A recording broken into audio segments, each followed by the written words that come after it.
Nais mo bang malaman kung bakit parang kalmado ang panahon pero biglang nagiging malakas ang ulan sa loob lamang ng ilang minuto sa iba't ibang bahagi ng Pilipinas? Narito ang tunay na nangyayari at ang dapat mong bantayan sa susunod na 24 na oras. Ngayong hapon isang ridge ng high pressure ang nakakaapekto sa Northern Luzon at ito ang pangunahing dahilan kung bakit maraming lugar kabilang ang Metro Manila ay nakakaranas ng bahagyang maulap hanggang maulap na kalangitan karaniwang nagdadala. Ito ng mas maayos na panahon pero huwag magpakampante dahil ang init at halumigmig sa ibabaw ng lupa ay sapat pa rin upang magdulot ng biglaang pagkulog at pagkidlat lalo na sa hapon at gabi. Samantala sa labas ng Philippine Area of Responsibility may isang malakas na bagyo na pinangalanang Sinlaku na patuloy na kumikilos pahilaga sa karagatang Pasipiko. Ito ay napakalayo pa at wala pang direktang epekto sa bansa sa ngayon ngunit mahalaga pa rin itong bantayan dahil ang malalaking sistema tulad nito ay maaaring makaapekto sa galaw ng hangin at kondisyon ng karagatan lalo na sa silangang bahagi ng bansa.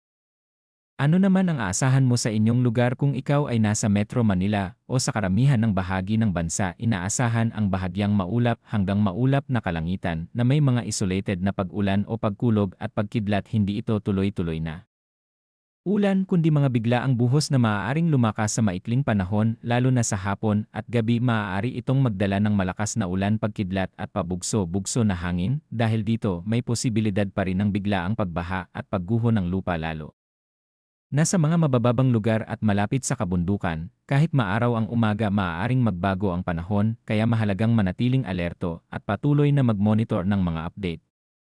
Pagdating naman sa hangin at kondisyon ng dagat, mahalaga ito lalo na sa mga nakatira malapit sa baybayin o may planong bumiyahe sa dagat.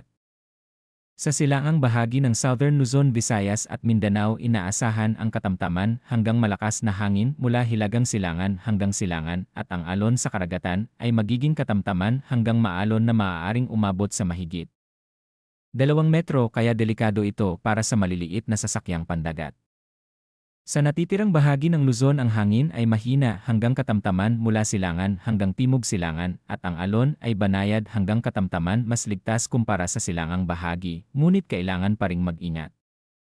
Sa iba pang bahagi ng bansa ang hangin ay mahina hanggang katamtaman mula Hilagang Silangan hanggang Hilaga at ang karagatan ay mananatiling banayad hanggang katamtaman, ngunit maaaring magbago agad kung may mabubuong thunderstorm sa kalapit na lugar.